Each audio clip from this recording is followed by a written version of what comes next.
好，歡迎大家嚟到利物浦股東大會啊！咁啊，首先咧就係、我哋呢個，我就將我個音響咧整到遠啲嘅啦，希望唔好咁爆啦支咪，因為我換咗支新咪，冇咁激動。仲係啊，仲適應緊支新咪啊！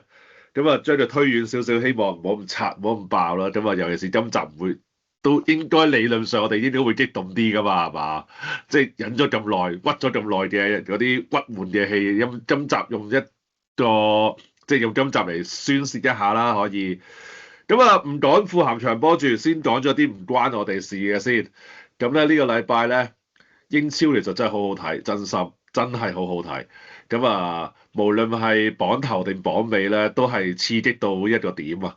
咁啊，榜頭就係阿仙奴主場輸俾呢個般尼茅夫啦，咁跟住就引發起呢個球迷同球員啊，同呢個阿迪達啊嘅一啲少少嘅爭拗啦、衝突啦，甚至乎咁跟住另一邊廂就係曼城就要贏車路士，咁跟住你見鏡頭捕捉到一個曼城嘅球迷就有備而來咁樣拎住支阿仙奴水嚟開嚟飲，咁我覺得呢個真係值得探討下。另一邊咧就係即係榜尾啦，咁就韋斯咸贏波之後，森林又和波之後咧，而家咧熱刺咧係正式啊，真係跌咗落去降班區裏邊啦，咁啊尾三嘅而家，咁如果大家繼續咁樣都係唔贏波唔輸，即係如果大家嘅成績係 keep 住係咁樣嘅，係啦，熱刺真係會降班㗎，即係唔係傳說中嘅事啦。咁點咧？首先不如傾下阿仙奴先，呢個我真係覺得係可以傾下，即係嗱，唔係話貶低隊波或者即係話要即係好多出邊街外球迷咁樣啦，希望曼城贏阿仙奴輸啦嚇，我就冇呢種咁樣嘅 mindset 嘅，我冇乜所謂嘅，我只係覺得喂，有冇必要真係激動成咁嘅地步咧？即係我見好多唔單止香港啊，即係連外國嘅球迷啊。都係即係第一樣嘢就係覺得，哇！呢場波好似輸咗之後世界末日嘅，即係輸咗啦，直頭好似輸咗啦個英超已經。咁第二樣嘢咧就係、即係直頭係將阿迪達嘅貶到一個一文不值嘅地步啦嚇、即係直頭覺得佢唔識教波啊，唔識帶波啊，帶到隊波又唔好睇，而年年都攞唔到冠軍啊之類啦。咁但係其實理論上佢哋仲係有少少主動權嘅嚇，即係只要佢對曼城嗰場生死大戰唔好輸嚇，如果和到咁先算。咁其實佢哋喺即係得分嘅層面上邊，其實佢哋都係仲係佔優緊嘅。咁當然要阿孫之後繼續即係唔好失分啦。咁我淨係心諗，你記唔記得我哋之前試過有一段時間，咪就係話，如果啲球迷俾到啲壓力咁大，對波真係都幾影響嘅啊！咁而家嘅情況好似係變本加厲喎，睇落去即係，但係係咪又冇辦法阻止到咧？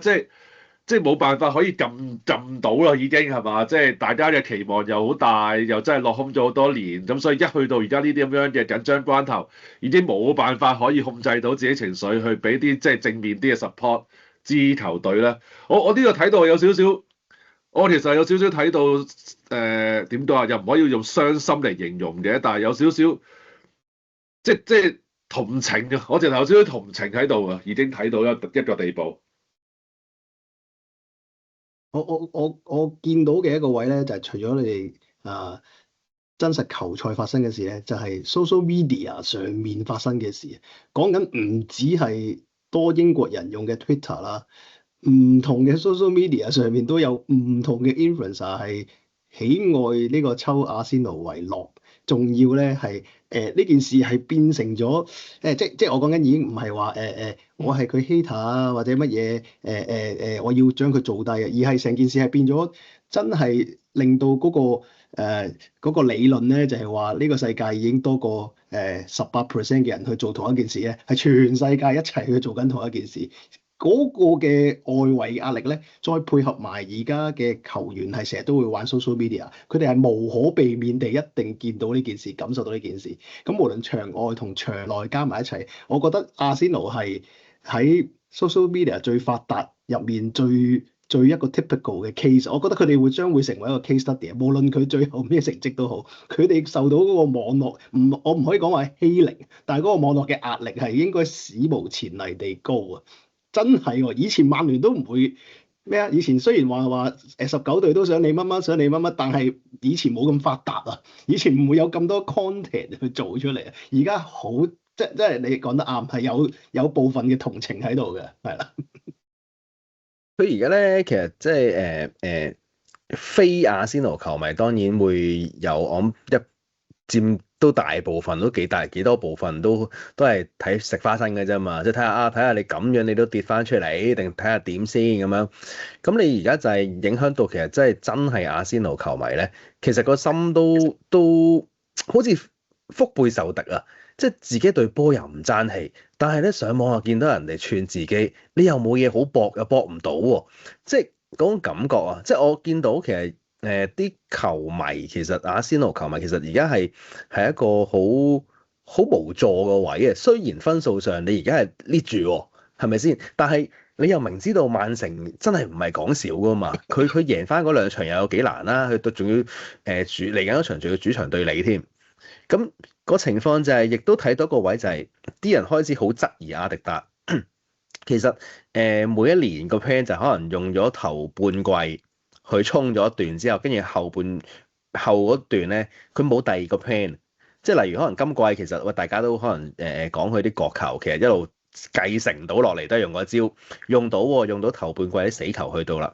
咁但係你打後之後開始，啲人已經洞悉到你點樣去守你啊，點樣去破你嘅時候咧，佢就冇計喺山波度入波。即係啱嗰場波，其實佢都係一個12碼先入到波。我都有睇嗰場波，其實佢山波其實係好似冇乜特別一個方法去做，都係要靠角球去搏下混亂。但係問題就係人哋已經知道點守㗎啦。咁結果真係冇一個有威脅啦。其實呢啲好客觀啊，即係阿仙奴球迷自己都睇到，都知道嘅情況係點樣。所以佢哋悲觀係有原因，而外面嘲諷緊阿仙奴或者嘲諷緊阿仙奴球迷嘅人，其實佢哋控制唔到，而阿仙奴嘅球迷控制唔到佢哋嘅情緒宣泄喺個球隊嗰度喎。咁球隊你又表現唔到喎。咁其實我咁樣睇落去咧，即係尤其是個崩盤個跡象其實越嚟越大咧，就係嚟自真係自己嘅球迷都唔知點面對，外面嘅人笑佢可能當一笑置之都算啦，但係問題就係你球迷裏面嘅都唔 support。我嗰日完咗場咧，一完場嗰下我即刻我哋個 group 嗰度我已經話，我話輸咗場波即刻 boo 啊大佬，主場嘅球迷喎，你諗下我哋輸咗幾多場先至你諗下佢哋嘅壓力係幾大？佢哋仲要係而家排榜首喎，你諗下，所以係好誇張嗰件事啊！唔係，所以我直頭覺得而家好似係去咗一個啲叫做即係一個負面嘅因素帶動咗另一個更加負面嘅因素出嚟啊之類嘅，即係完全係一個死局嚟嚇。咁你對比起就係曼城嗰啲球迷嗰種談笑風生，即係嗰種即係嗱，你問我，我覺得真心嘅。如果曼城今季就算最後真係英超贏唔到，我唔覺得曼城班球迷會話真係好痛苦啊嚇，即係嗌晒救命。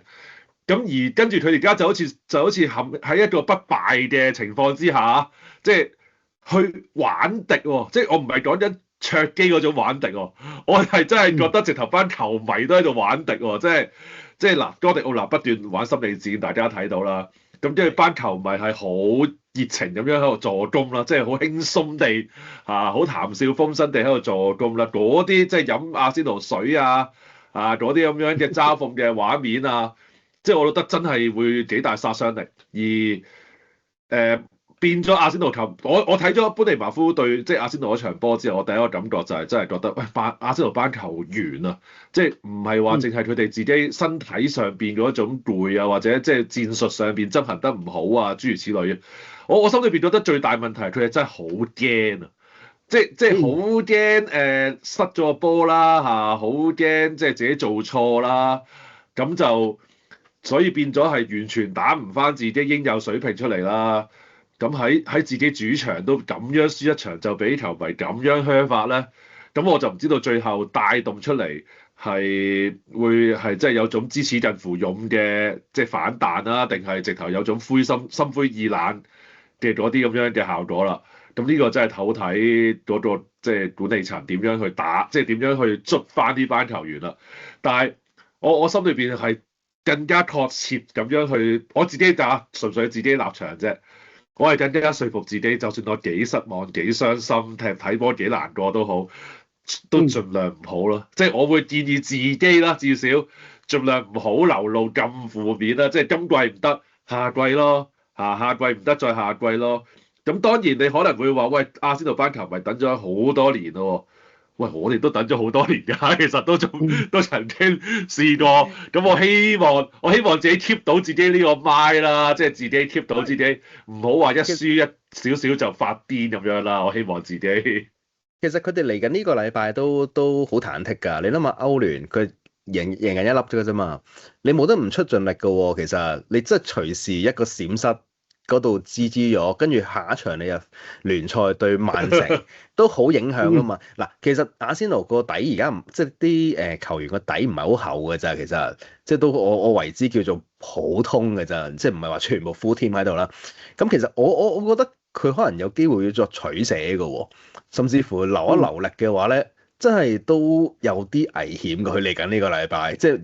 每年一到春天，佢就大家知道咩事發生。但係真心講，我哋都經歷過呢啲日子啊，我哋都經歷過啲歷史，係咪先？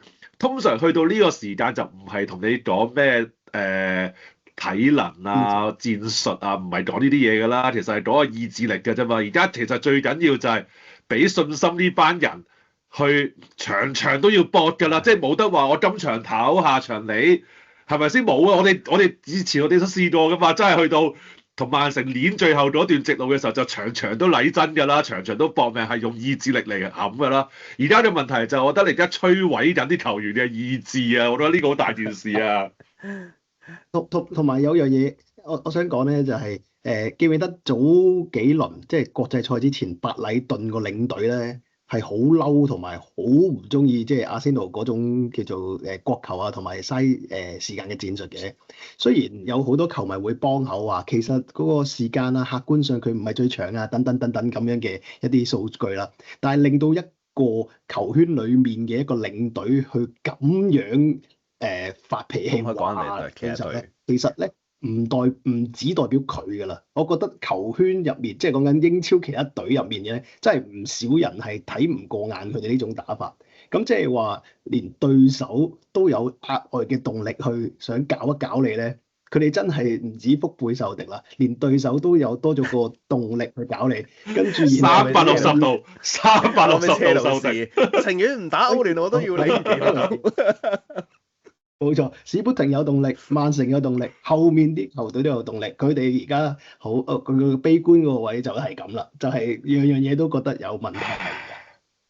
不過我唔知道，如果我係阿仙奴球迷嘅話咧，會唔會喺即係咁悲傷、咁悲觀嘅狀態之下，都有少少樂趣嘅？就係同一時間咧，個宿敵熱刺咧係搞成咁啊！嗱，即係我真係有代入過有一格畫面嘅，假設。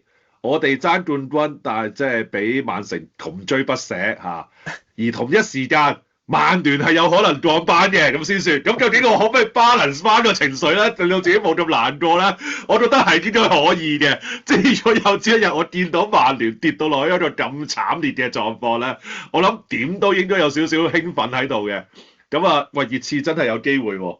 真心我睇完新特蘭嗰場波，我真係覺得有機會喎！真係，我覺得迪沙比，我真心覺得揾迪沙比嚟所謂嘅救亡係一件好古怪嘅一件事嚟。以我初步驗證，我覺得係成立嘅呢個説法。同埋，我想即刻講一單新聞啊，就係迪沙比咧，其實係有佢嘅能力嘅，但係通常呢啲救亡就係講氣勢啦，同埋又要講好多外圍因素噶嘛。佢有個好大嘅打擊，就係俾人哋挖翻佢講呢個格連活嘅一啲 comment，竟然揦着翻即係英格蘭球壇或者英格蘭社會上面一個咁樣嘅敏感議題咧。哇！我見到呢單新聞就覺得熱刺大鑊啦，即係呢個啲新嚟嘅領隊仲要用呢啲威望啊、威信啊，同埋呢啲氣場，俾呢單嘢打一打佢，佢真係一起步就即刻慣低咗而家。咁結果真係隊波慣低咗，好大鑊熱刺而家。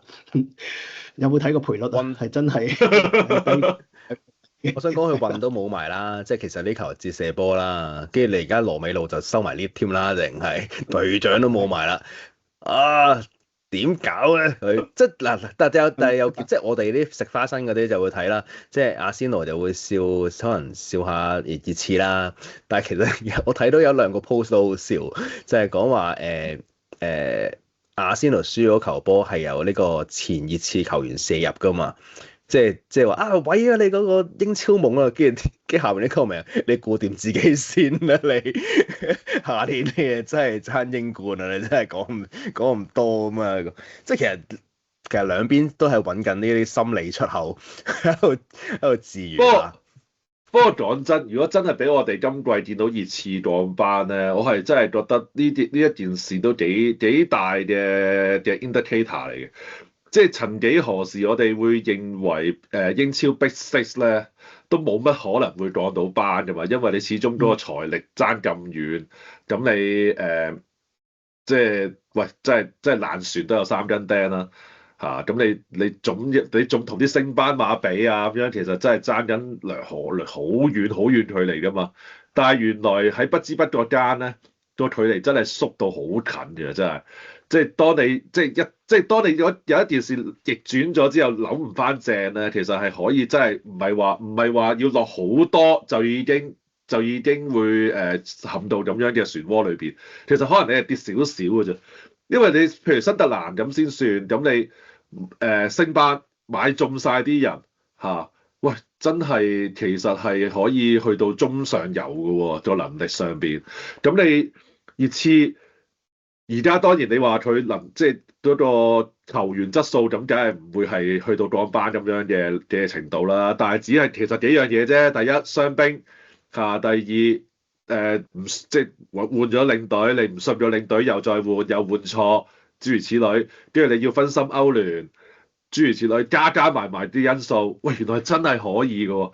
咁所以我係真係居安思危嘅嚇。我係覺得。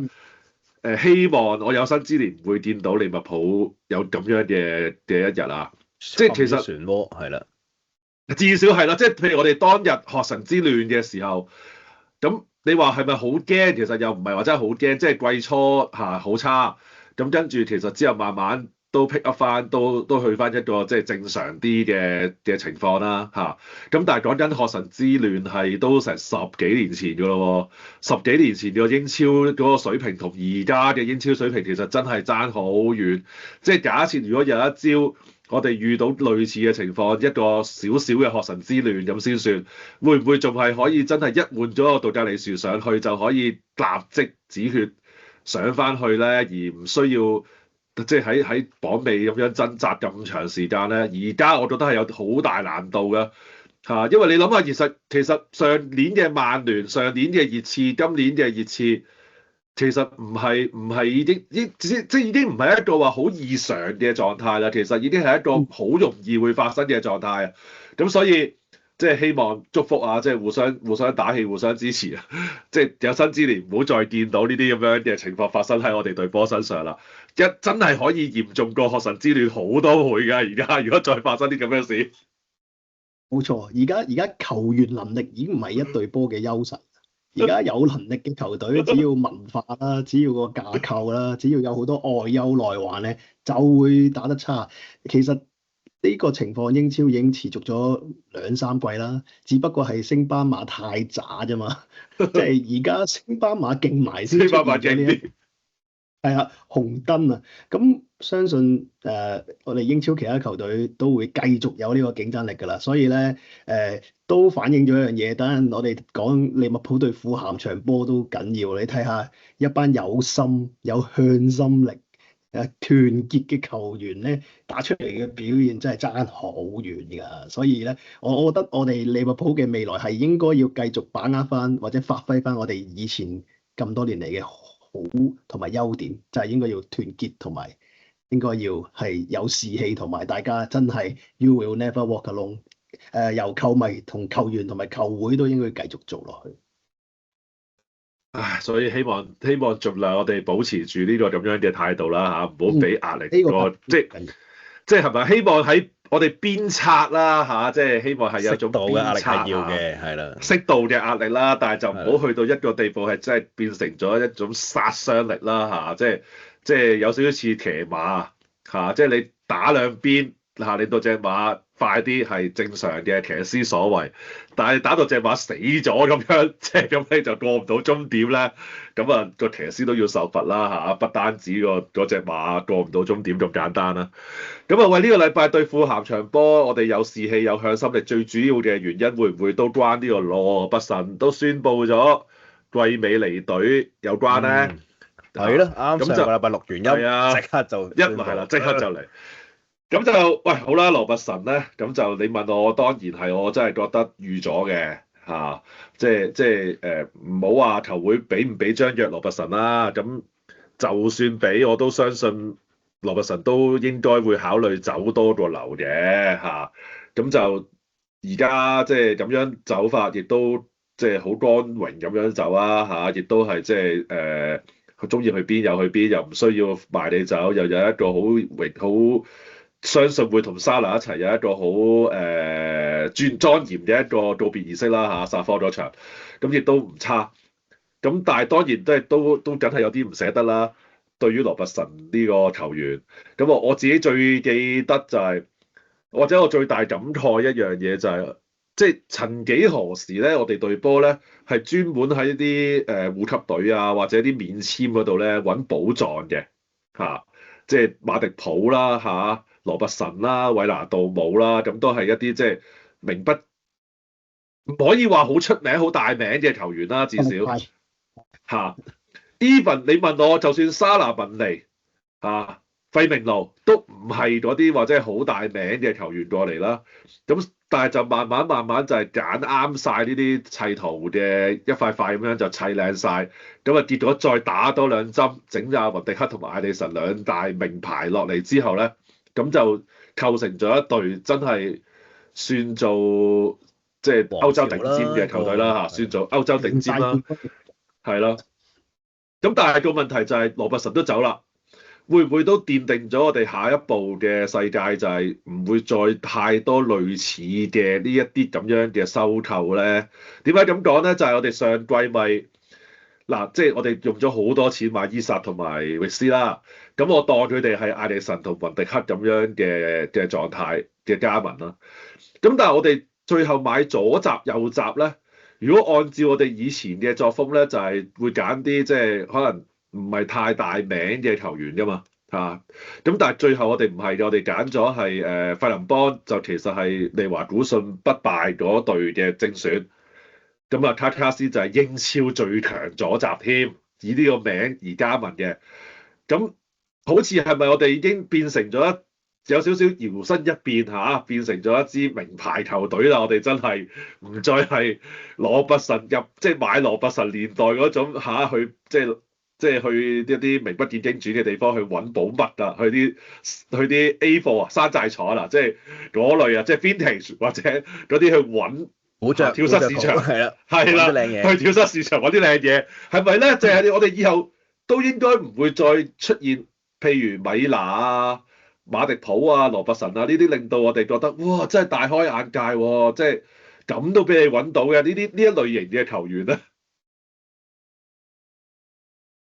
我喺度諗緊，其中一個最大分別就係而家已經。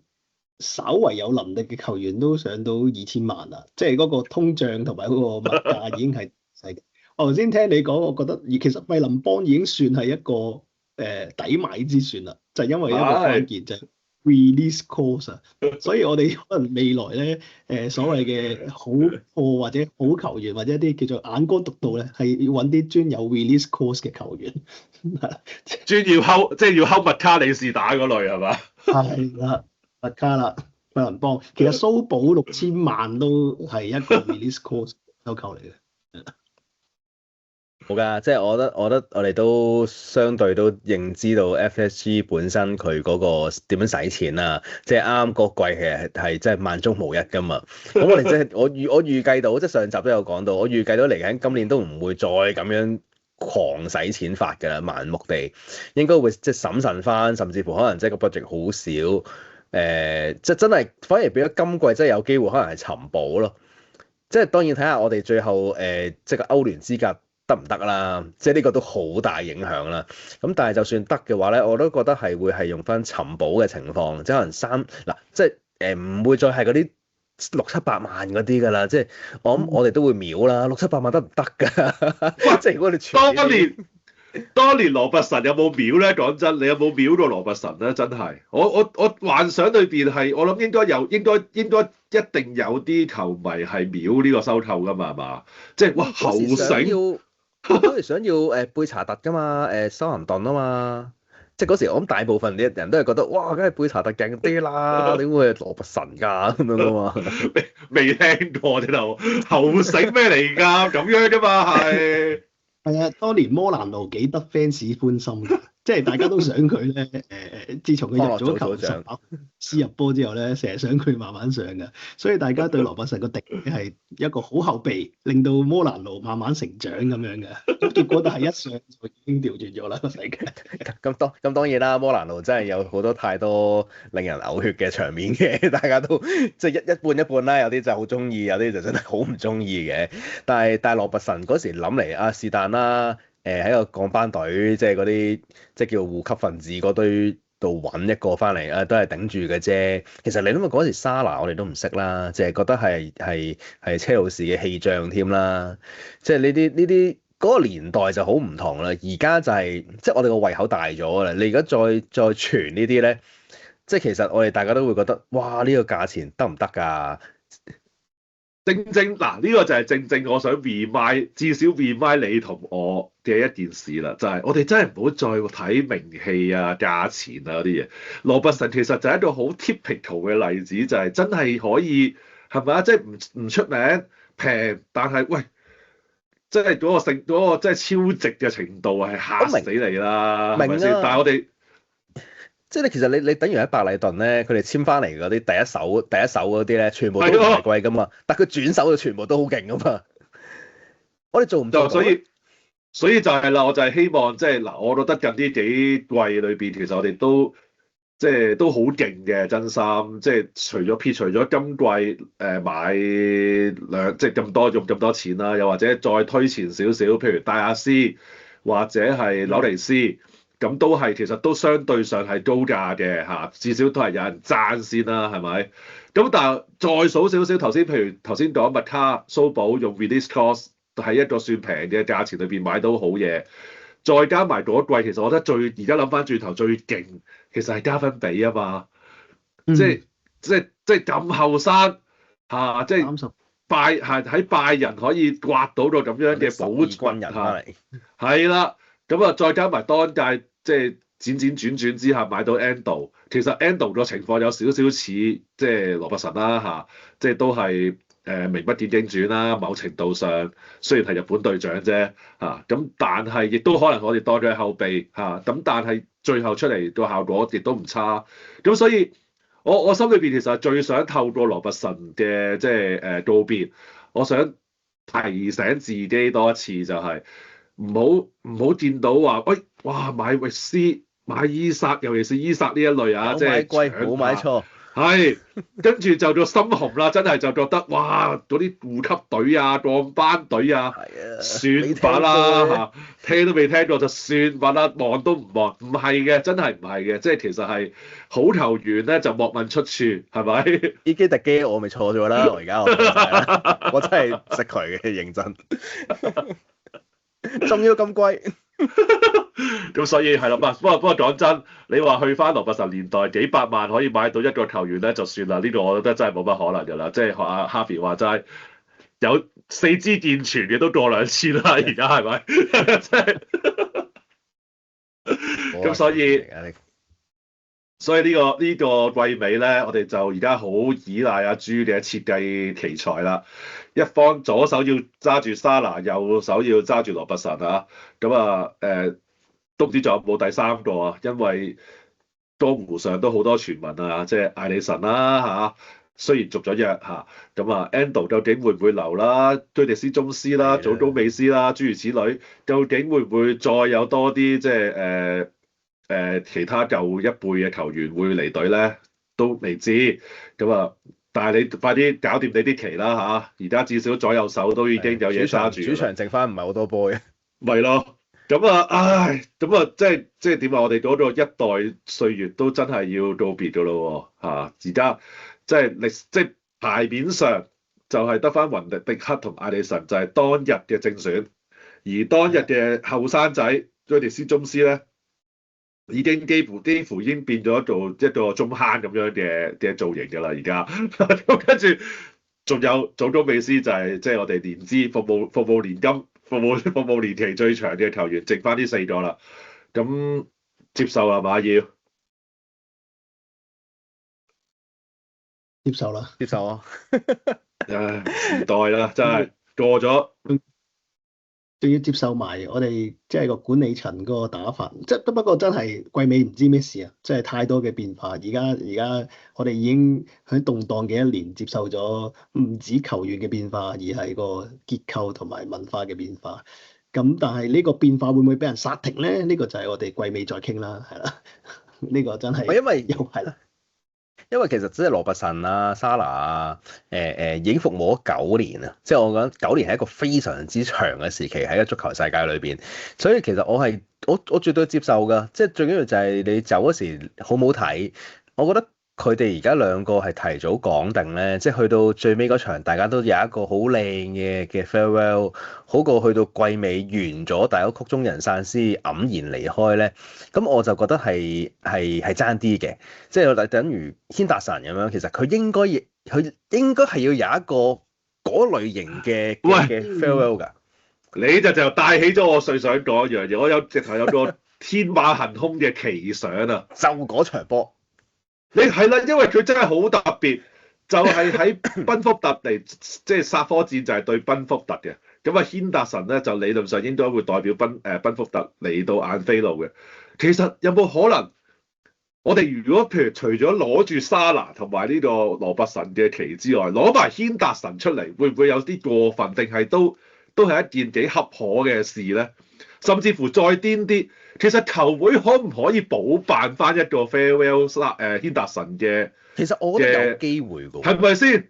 即係反正都係咪啊？反正都場波完咗，咁完咗其實就大家交換係完咗季啦，即係交換球衣啊，啲 BB 仔、BB 女一齊出現，可唔可以叫軒達臣唔好離開住嚇，留低俾翻件14號你着多次嚇，帶埋你啲小朋友繞場一周。得唔得嘅？有冇可能咧？定係其實喂咁樣好過分喎？賓福特點諗先？你會有呢個問題？着衫就唔係好嘅。我諗出嚟可能即係送個紀念品俾佢應該 OK 嘅，我覺得。我反而覺得唯一嘅可能性係當軒達臣退休嘅時候，有冇可能我哋參與埋一腳去搞個盛大嘅即係叫做 farewell 啊？即係咁樣就對賓福特相對地就禮貌啲。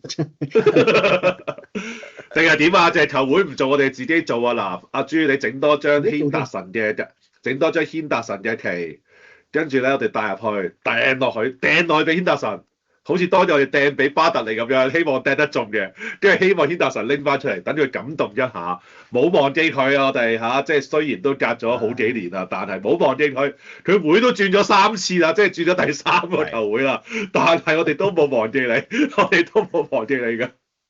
不過呢個時代嘅終結，即係我覺得都大家都要接受啊！即係雖然見到大家都覺得好似係球會掃走佢哋啊，唔俾新約佢哋啊，但係呢個我決定唔到啦。但係即係唯有接受就係其實你都唔希望見到10年嚟嗰隊波去到而家都仲係主力啊！即係我哋要知道其實佢哋真係老咗啊！你再用翻同一班人咧，即係仲係古埃及文明一齊去踢嘅話，其實應該都幾大鑊嘅件事。只能夠講，即係你呢個係新陳代謝，係一個大球會，你諗乜迪布尼都要走啦，阿古路都要離開啦，即係你強如曼城都係咁樣，我哋就要接受其實一個改朝換代，而家嘅足球係已經唔同咗。當然可以會嬲，喂，羅拔臣你點解都傾唔成個約一件事啊？你連約都唔開俾佢，就好似冇人情啲喎。咁呢個我覺得可以嬲嘅，但係就有時啲嘢轉變係要接受咯，個世界。我反而冇嬲喎，呢個唔開約俾佢，即係講得清清楚楚、明明白白，唔好阻住對方，唔好搞震嚇，等你開開心心你去熱刺又好，去西路迪又好，咩都好，唔好熱刺都唔得。冇乜所謂啦，講真，我真係冇乜所謂。你去邊隊我都會支持，唔好去曼聯就得㗎啦。其實即係去熱刺都冇所謂。熱刺啲另一種形態嚟㗎啦，話唔定佢可以去幫手修正佢嗰個作風咧，即係將佢嘅感染力傳遞過去咧。前提係佢唔好降班先咯。前提留低英超先啦。當然我諗佢點都唔會過英冠踢嘅，寧願去蘇超都唔去英冠啦，係嘛？蘇超就翻鄉下。係咯，又翻去探到張伯良，咁就係咁咯。咁我哋靜觀其變啦，睇下季尾階段仲有啲乜嘢嘅事態會發生啦，仲有啲咩人事變動之類啦嚇。咁啊，喂嚟㗎咯喎，咁啊富咸嗰場波開心翻啲啦，係嘛？雖然即我就好衰，我就有少少冷水淋落嚟先，咁梗係踢得好啦呢場，即至少上半場踢得好啦嚇。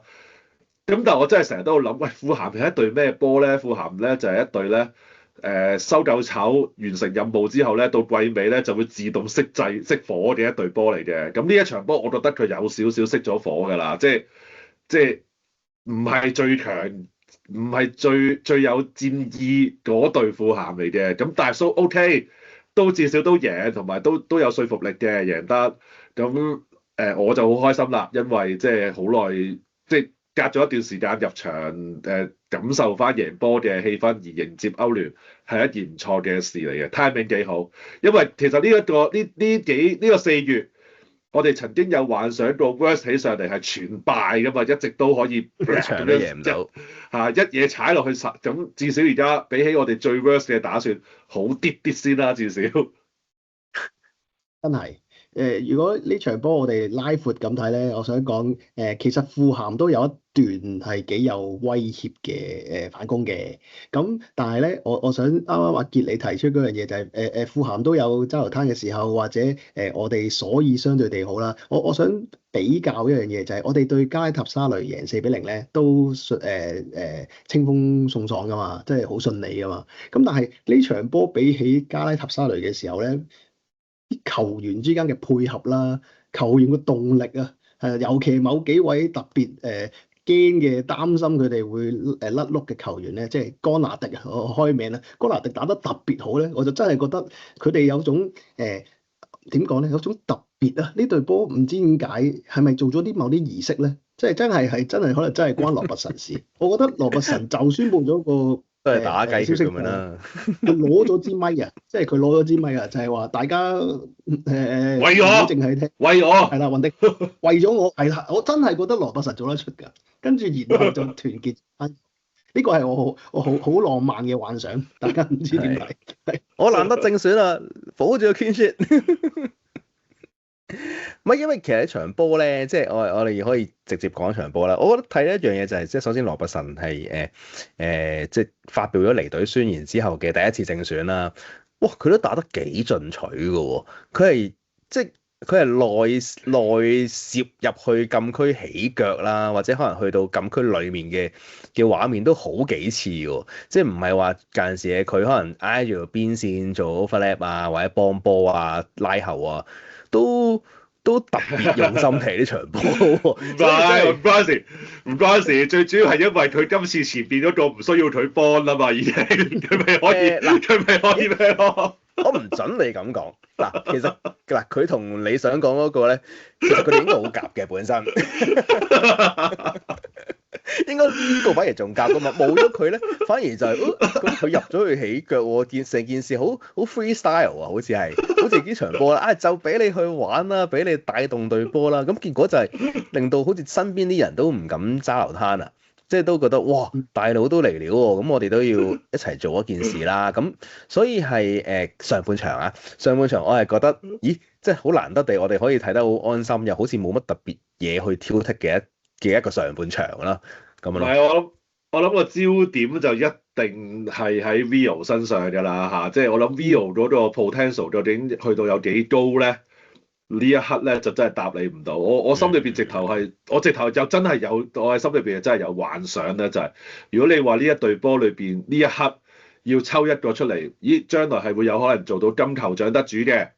咁我諗絕大部分都係揀域斯㗎啦嚇，我會揀 Rio 嘅真係，即係我腦裏邊係真係我覺得 Rio 嗰種踢法嗰種獨特嘅氣質咧係好有嗰啲贏金球獎嗰啲咁樣嘅球王嘅風範嘅，尤其是今時今日冇乜邊個逆風係好似佢咁樣真係 fearless 㗎嘛，即係佢係真係當你班守衞三文治啊，即係唔係雪糕筒啊？雪糕筒，即係專門就喺你中間嗰度攝落去啊！嗰啲係好少逆風球員係仲係咁樣踢㗎嘛。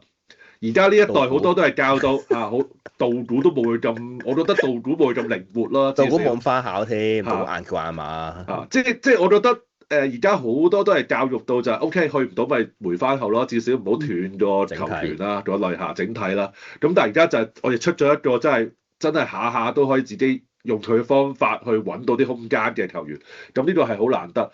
但係呢度就勾起咗另一個問題啦。咁究竟點樣咧？即係究竟當佢係即係正選球員啦，定係即係仲係要掟錫住？今場都仲係掟錫住啊，都係到咁上下就抽起嘅。繼續後備為主啊，定係點咧？我睇完之後，我喺自己個 social media 忍唔住寫咗一句，就係話我覺得佢下季係唔可能再做後備嘅。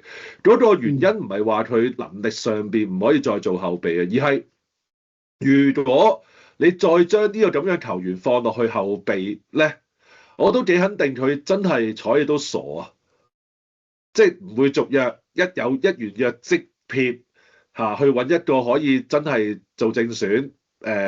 俾佢即係發光發熱嘅地方，唔會真係好似以前咁樣，我等到我21歲啊，身體健康、肌肉強壯嘅時候，我先至慢慢俾即係去證明自己啦。唔會啦，因為你個世界已經吹捧得佢太緊要啦嚇，即係你只會覺得就係我咁樣都唔做正選，我咁樣都唔係，我即係對波明顯地真係靠晒我咁佢又冇錯喎，即係佢個諗法亦都冇錯嘅喎。咁我就覺得冇啦，即係如果你真係覺得 Rio 係未來嘅希望嘅話，其實可能唔係我下季都講遲咗啦。其實係由呢一刻開始，其實你已經要將佢變成一個重心咁樣去看待。我有個3個層次嘅吹奏 Rio 大法嘅。首先講2個舊球員先，咁有個第一個層次咧就係佐敦艾比啊，即係當年咧佢出嚟嘅時候，大家都會話哇好型，係啦，即係有速度有個人。咁但係咧佢呢隻逆風咧就係咧好英式嘅，就真係插花個人啦，用自己嘅速度啦去個人啦。呢個第一個層次。第二個層次咧就係史達寧啦。咁史達寧咧就係扭波咧，佢就唔係夾硬嚟啦，佢係睇啲後衞錯腳咧，然後就去個人啦。咁呢個就係令到史達寧咧，其實比佐敦艾比個前途同埋佢嘅未來都真係更好啦。但係佢有個弱點就係佢傳波同埋嗰啲同人配合嘅 timing 咧，都真係要哥迪奧拿先叫做將佢進步翻少少。而 Rio 勁嘅勁在就係佢咁扭得，但係其實佢個腦係長期睇緊有冇空位去俾人。哇！呢樣嘢咧就令到啱啱阿傑講啊，佢能夠上唔上到頂級咧，佢已經有咗咁嘅底啊。跟住如果佢有一定嘅磨練啦，一定嘅隊友配合咧，佢真係可以上到好高好高嘅。對富咸嗰場，如果佢傳俾沙拿嗰球，沙拿係正常狀態嘅時候嘅沙拿，即係會即係控定即刻起腳抽入嘅話，其實係好誇張嘅，即係佢嗰啲傳波啊，或者佢嗰啲助攻係，即係只不過係因為啲配合嘅人不在最佳狀態，所以先至影響到佢好似而家望落去得一個入球。但係其實沙拿嗰球50% 功勞又係來自佢。其實我真係覺得冇啦，即係我開始有支持阿朱之前嘅説法啦，即係冇得再等㗎啦，即係再等咧只會害咗。同埋只會影響咗個球員個向心力啊！即係我覺得呢個先至係呢個先至係我最擔心。同埋呢個而家即係啱啱阿傑講話，其實季尾都可以出佢咧，就係因為呢場喺富咸度顯示到有個特點，就係佢不斷咁樣自己搞啦，不斷咁樣左翼度突破啦，其實真係令到我哋嘅中場，尤其係蘇堡啦，同埋未傷出嘅宗師咧，係少咗好多進攻同組織嘅負擔。跟住咧，沙拿啊，其他嘅前鋒啊，亦都咧就係多好多時間去做翻自己好嘅嘢。其實沙拿除咗個心情好似好咗之外咧，呢個客觀因素即係 Rio 幫佢創造嘅空間咧，都係令到佢踢得好嘅其中一個原因。其實都啱啊，即係我都覺得認同，即係都堅持啦，堅持覺得係要適時俾多啲時間佢，即係唔係嗰啲5分鐘10分鐘，其實完全冇意思嘅。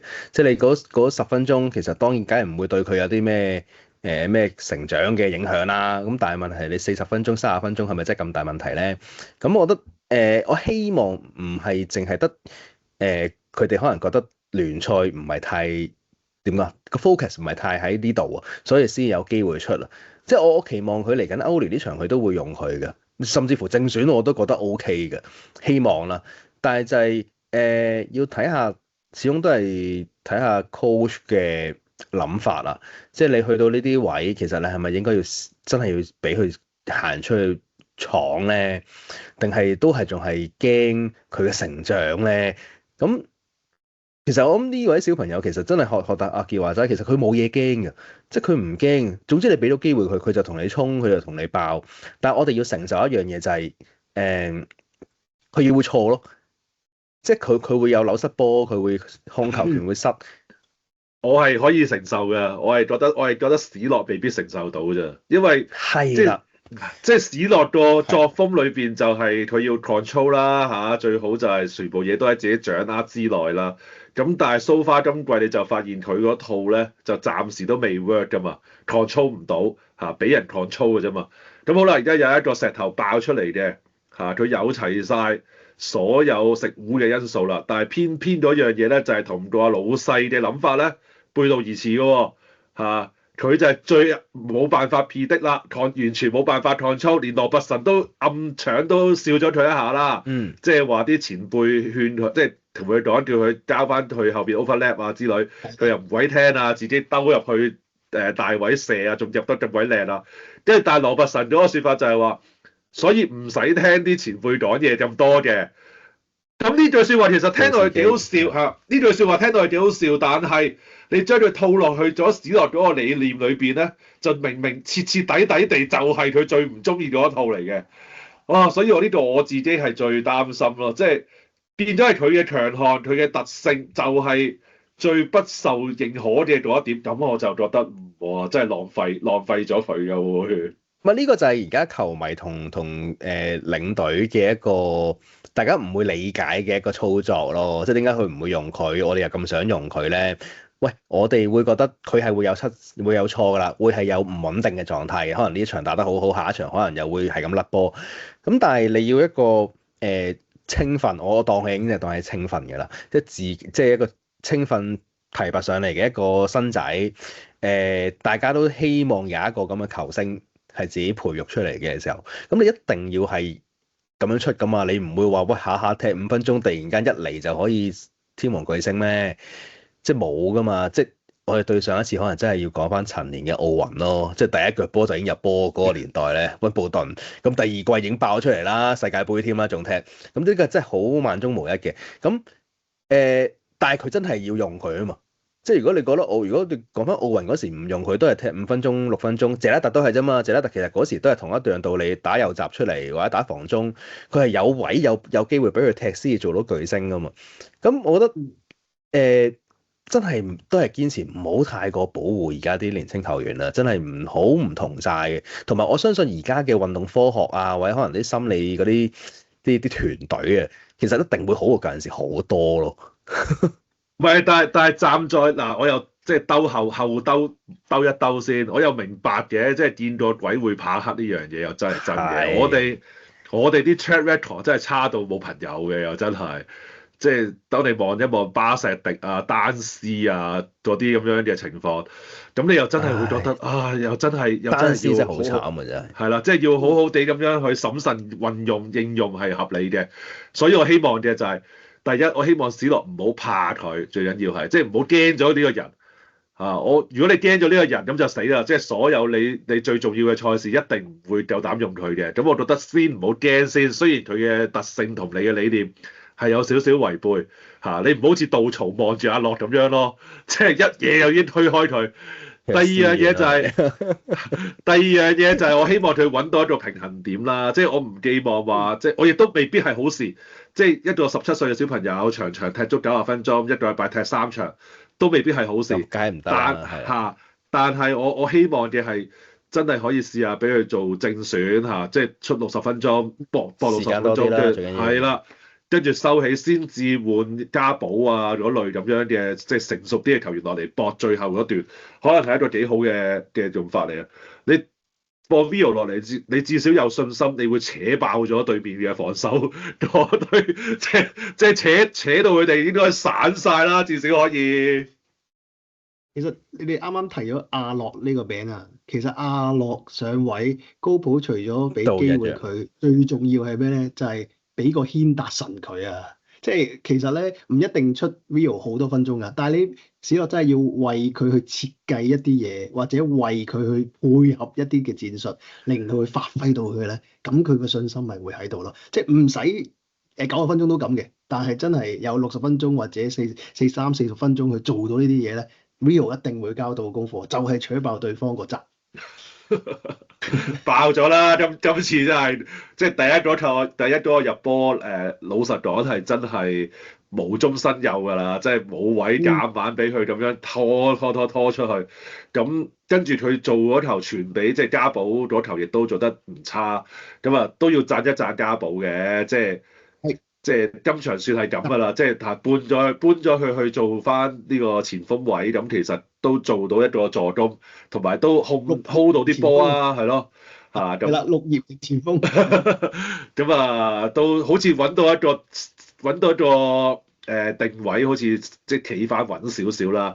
之前調佢踢左嗰邊，直頭好似都唔知做咗啲乜㗎嘛。咁某程喂。我甚至乎覺得可能呢一刻出佢係可能好過出伊迪迪基添㗎，即係伊迪迪基近排有少少奇怪嘅。你問我，我覺得係好似個人心紅咗咧，係有少少虛咗咁樣嘅情況嘅。同埋最特別嗰樣嘢咧就係、喂 C 同 Vio 其實好夾㗎喎，即係雖然大家可能。真係同場踢波嘅時間，落場踢波嘅時間唔係話真係好多，但係今場睇到其實佢兩個係完全完美夾到嘅喎。咁所以即係如果擺翻 Vio 落去，咁至少域斯做到一個真係，即係我諗都係啦。其實域斯最緊要就係有一個人走位好啲、快啲、多啲、靈活啲，俾佢可以餵到波啫。咁之前我哋嗰堆就企咗喺度噶嘛，咁就好難可以餵到。咁而家有一個真係幫你係咁跑散啲空位出嚟嘅話，咁域斯嗰啲嗰啲彈波啊嗰啲就可以做翻啊嘛。咁呢個都好重要噶嘛。域斯其中一個優點就係佢好聰明啊嘛。咁如果你 Rio 扯爆對方啲後衞咧，域斯睇到晒㗎，即係知道點樣去再利用呢個弱點嘅。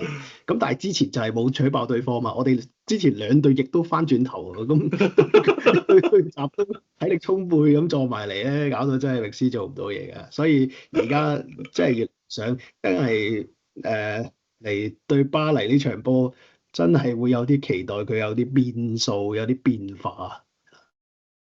你啦，係嘛？講呢個巴黎，巴黎咯，巴黎我舉手先咯 ，Vio 正選。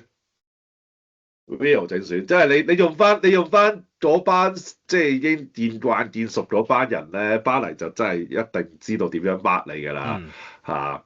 即係你亦都唔會有啲老實講，今時今日嘅沙拿，就算你話佢信心好翻啲，心情輕鬆翻啲都好，都應該冇乜耐，即係冇乜能耐可以破到巴黎嗰啲咁樣嘅當責嘅即係守衞㗎啦。唯獨是就係 Rio 係一個充滿變數嘅存在啦嚇，即係你真係唔知佢究竟會做乜，佢亦都，我諗佢自己都唔知自己會點做，即係都係落到場見到先做，係啦，見到先做乜就做乜，就唔會話就唔會話我落咗家寶落去你就知道，老細叫我咁樣做嘅，我就係唔係都咁樣做。喂，老細叫佢咁樣做咧，就對手都知你咁樣做。而家就係我真係覺得呢個變數，呢個變數係好緊要嘅。所以我哋至少入2球喎，即係基本上係冇1分鐘可以嘥嘅時候咧，我就覺得你落咗 Rio 落去打散班，即至少扯爆一半先啦，扯爆一半計先啦。你之後半場之後換伊薩落嚟又好，換邊個落嚟都好啦。咁至少都唔使打人哋 Full Gear 嘅防守啊！咁我自己希望係 Rio 做正選啦。咁我覺得有機會喎，聽史諾口風係有少少機會㗎嚇，即係史諾轉咗少少口風㗎嚇。咁佢就話即係季初嘅 Rio 咧，就當佢青年軍咁樣用嘅嚇。而家嘅 Rio 咧，佢就已經係 ready 咗，可以即係作係一個即係正選成員咁樣去用嚇。咁呢一年。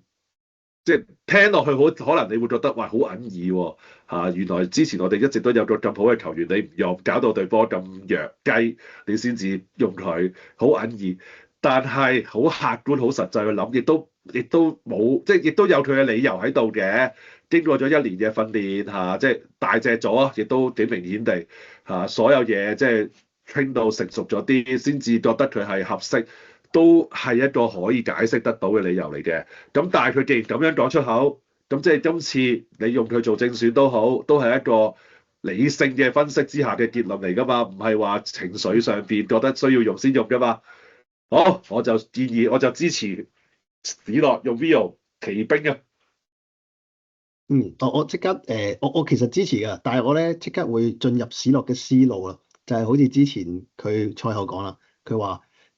我哋要揾人守夏基美同埋呢一個文迪斯啊，即係咧佢一定會覺得呢兩件事係好重要嘅事啦。咁如果咧佢出 Rio 咧，我覺得至少佢會後備出佢嘅。但係阿傑你講嗰個正選出咧，都唔係冇可能嘅。佢其實係可以參考下以前高普個打法。以前羅伯神成日上咗去咧，宗師咧係負責填翻落去個左閘嘅。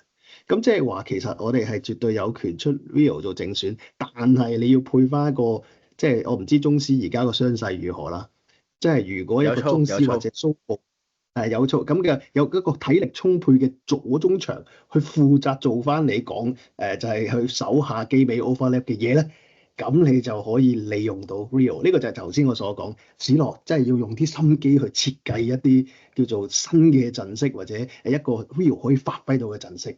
咁有嘅機會咧，就上半場係至少打唔爆都搶進對面啦。咁我哋咧就真係有機會又換翻啱啱你講嘅幾個實力戰將，即係可能伊基迪基。真係唞夠係會做到啲好嘢嘅，即係好似沙拿咁，其實唞一場都係其中一個佢回勇嘅一個原因。I totally agree with you too 啦。咁我覺得喂認真嘅喎，我覺得最緊要睇下個陣容啦。場波已經落後2球啦，你起碼俾我見到你喺個排陣上邊有誠意先啦。即係你唔好又係勝利11人，即係或者上個禮拜同一套咁出嚟啦。咁我就個定義為係冇誠意嘅。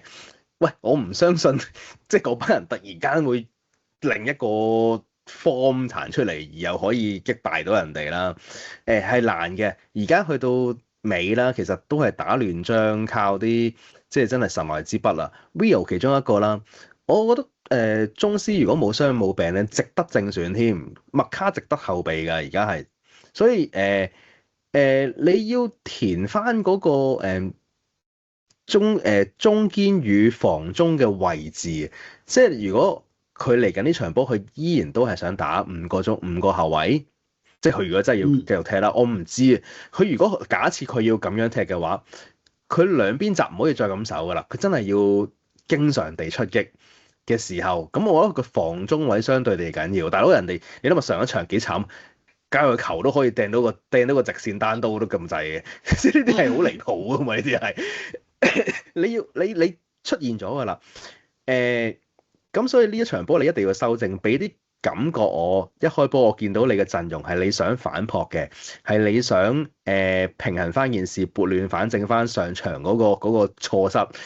即係當然啦，你而家用嘅人其實我覺得係唔係太少嘅，你伊薩都出翻嚟啦，即係講真，咁冇乜藉口話唔夠人用㗎啦，係啊，沙拿我依然都係投佢一票嘅，我覺得呢場係要踢嘅，上場唔踢咧係儲咗啲火咧係嬲咗，應該呢場咧就係嚟料啊，你用我就同你搞掂佢。而 Rio 做到個變數就係佢而家帶波咧，佢唔會得一個人對住佢噶啦，佢起碼引到兩個人幫到佢。而 Rio 佢有一樣嘢好就係佢唔係死去，佢真係會傳波嘅，即係呢一個我覺得好緊要啊！佢係會知道邊啲位推，邊啲位可能唔去出翻嚟。而家決定唔係太慢嘅，即係箍死波，箍到死晒，跟住就俾人焗甩噶嘛。我係期望佢做到一樣嘢，就係帶動到對面啲人，而可以放生到沙拿或者可能伊基迪基、域斯多翻啲空間。因為其實我就咁睇完上一回合，其實你話巴黎條防線係咪真係完全破唔到咧？我唔覺得係噶喎。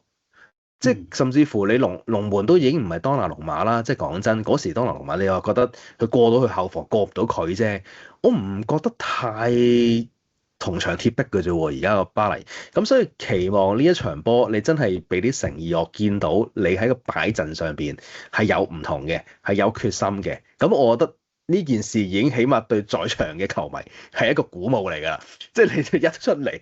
屌，又係上一場嗰個陣容嘅時候，你嘅心都涼一截啦，係咪先？唔會啦，今場應該理論上真係冇理由再打5個後衞啦，打5個後衞嚟把鬼咩，大佬？即係你試下，唔係即係嗱，即係好老實，你去到呢啲咁樣嘅，即係嗰啲叫做背城借一嘅狀態咧，就其實我覺得最後講到尾咧就係決心嘅啫。即係我覺得真係決心，即係講陣式啊、講戰術嗰啲都係重要，但係唔係最重要啦，真係。即係我成日都幻想翻你對巴黎，對巴塞嗰場，哇！又殘陣，又冇人，又冇乜都冇，淨得翻一班後備兵咁樣，點解會可以贏到美斯、蘇亞雷斯4球，打到對手係驚嘅喎？咁其實講到最尾係球迷嘅氣氛啦，首先嚇球迷嗰種熱情啦，第二樣嘢就係嗰種團結一致啦，嗰個 spirit 啦。我好記得沙拿嗰件 T，你真係唔好睇小佢啦，即係沙拿嗰件 T 係鼓動咗我諗好多隊友啦嚇。未開波已經瘋傳嗰張相啦。係啊，即係嗰啲係好一啲睇落去好似好 minor 嘅嘢，但係當咗將嗰啲 minor 嘅嘢 combine 成一齊嘅時候咧，就會形成咗一種叫做推動力嘅東西出嚟，係無敵嘅呢種推動力。但問題就係我哋而家處於一個咁樣嘅狀態，推唔推動到呢種能量出嚟咧？即係球迷可能為咗加價嗰件事，仲喺度搞緊小動作嘅。咁球員究竟有幾多個羅伯遜效應用咗啦？咁究竟可唔可以再打多針？話即係羅伯遜嘅效應繼續用多次咧？係啦，蘇博出條聲話我嘔心瀝血，我本埋條命都要搏埋佢咁。係啦，就係咪要有呢啲啦？我一睇落去，我覺得 feel 到有少少似嘅，有少少似啲大師兄翻緊嚟嘅。蘇寶係做到嘢嘅，真心即係嗰啲咁樣嘅士氣跛係正嘅。咁但係我覺得球迷都好緊要，真係要早啲入場。喂，真係早啲蘇寶真係好緊要。喂，其實我見到網上面佢嗰支旗，其實我真係嬲㗎喎。我都嬲，真心係我都嬲。即係個球迷，我嬲個球迷。係啊，係都唔係講佢啦，係嘛？係啊，其實係同埋其實真心係好小事啫，輸咗波球迷唔開心，球員唔開心咪發脾氣咯。發完之後又冇嘢，即係基艾莎撳住佢都走咗，又冇再 follow up，咁咪過咗去咪算咯。你搞支咁嘅旗出嚟把鬼咩？真係咁啊！希望蘇寶睇完之後就唔係話有負面反應啦，唯有希望睇完之後就話我係啦，刺激咗佢啦。咁而家睇落去係 OK 嘅。佢直頭做咗隊長做嘅嘢㗎啦，走出嚟吹雞，叫大家耷低頭做啦，咁樣嘅 feel。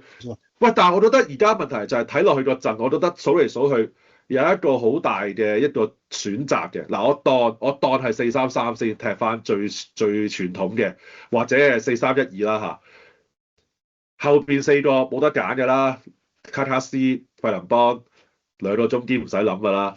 咁跟住中場，好啦，你頭先話出Curtis Jones 代麥卡係啦，我同意嘅。尤其是如果要同加分比2個一齊打防守，中間係蘇堡啦，正常係咪？好啦，前邊你如果話出沙拿出呢個Rio 唔出加保合理啦，咁正常就係伊迪迪基踢翻前鋒位啦，咁就要抽走域斯㗎咯喎。即係我覺得而家就係好兩難啦。你域斯擺到明就係唔可以踢假九，亦都唔係最好地方，亦都唔係踢呢個左中場或者左前鋒嚇。咁一定係踢10號位最好。咁而理論上就係蘇堡同佢爭呢個位。如我哋冇可能擺一個防中啦，即係冇可能淨係擺加分比喺後邊啦。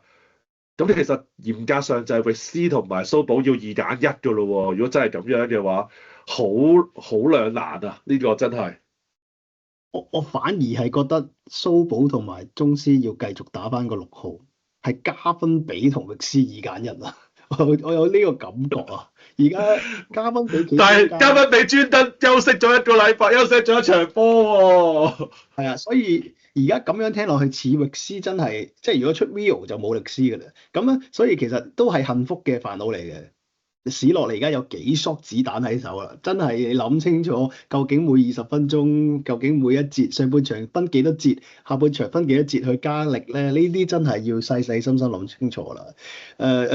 今年連伊薩都出翻嚟咧，而家相對嚟講，我哋真係子彈係充足咧。而家就係史落嘅發揮嘅時候啦，希望可以發揮到上年嘅。所以我有少少同阿朱嘅意見唔同嘅，我會 prefer 抽起沙拿嘅，即係我會 prefer 抽起沙拿，跟住可能我會放蘇堡或者放費林邦喺嗰邊，即係費林邦一個打晒嗰邊，咁就抽起沙拿就出翻基迪基踢中鋒，跟住Rio 踢咗，維斯踢翻10號位咁樣嘅，即係如果我揀嘅話，但係我覺得，因為我覺得佢唔會抽起加分比㗎啦，即係對到呢啲大戰，佢都係會信加分比嘅。即係你擺咗佢休息1個禮拜。我想抽起域斯喎，反而你抽域斯都合理㗎，其實。因為而家係要打，我當佢都會打少少防守反擊啦。即係你同佢鬥攻都係死嘅，其實死得仲快添。係啦，即係我覺得佢有少少要打啲好直接嘅波，係快打翻啲可能英式嘅踢法。所以就去翻，因為去翻高普年代啦，即係中場攞嚟掃檔，跟住左右咁樣懟落去，都係嘅。現實論快嘅直接，即係蘇堡就有呢啲嘢㗎嘛。其實上一場當然啦，上一場其實成隊波都踢得好困難㗎啦。其實域斯都好困難㗎，即係佢又要攞個波落嚟，但係佢又俾唔到自己人，自己又 hold 唔到，搞到即係俾人2-3個夾。所以我覺得收域斯係唔奇嘅，你擺蘇堡上去，真係佢做翻一啲叫做當佢國家隊咁樣啦。你講真，匈牙利都唔係什麼強國啦，佢真係用翻一個叫做簡單直接嘅方法去對待呢一場波，而唔玩華麗，係啦。咁域斯就可能最尾嘅變數，假設追到2-1，臨尾咬唔入，你要揾一啲好魔術師嘅人，咁就真係要用佢去做啲小組突破。咁都合理，希望係咁，都合理。幸福嘅煩惱係啦。希望揾到一個，即係我亦都好客觀地去講啦。我唔預會再一次有奇蹟出現嘅，即係所謂嘅奇蹟就係唔係咁容易出現先至算奇蹟㗎。咁我已經親眼見，即係唔係親眼啦，即係見證咗一次啦，幾年之前。咁啊，所以如果今次冇奇蹟出現，唔好咁諗。唔係，我講快先嗱，我覺得冇奇蹟出現，我係接受嚇，我係接受冇奇蹟，但係我希望睇到一隊有火嚇、有心，真係好似蘇堡話齋嚇，即係拼盡全力去贏嘅一場波嚇，最後得唔得都好，我都接受嚇，只要佢咁樣做到就得啦。我嘅諗法係咁樣啫。總之咧，記住利物浦咧，往往都有驚喜嘅，即係咧，我哋見過嘅神蹟實在太多次，不能盡錄。嗱，記住啦，總之呢場波咧，我就一定會買利物浦噶啦，我就一定會買對面噶啦，我就會盡我全力噶啦，我都會。希望早啲入場啦，如果有飛嚇，早啲入場，同埋真係嗌晒救命咁樣啦。希望真係去做翻嗰啲即係 Anfield 嘅威勢出嚟啦，係緊要咁樣嘅。啦，呢啲嘢要做係啦，嘅。見證巴士啦，嚇可以放煙花就放煙花啦。咁就好就咁啦。咁啊，希望禮拜四嗰陣時，我哋係抱住一個見證大奇蹟日咁樣嘅情緒去開威啦嚇。即係我都好恨啊！我好恨可以喺現場見證到大奇蹟日㗎。好啦，就咁啦，有信心，好，懷住信心。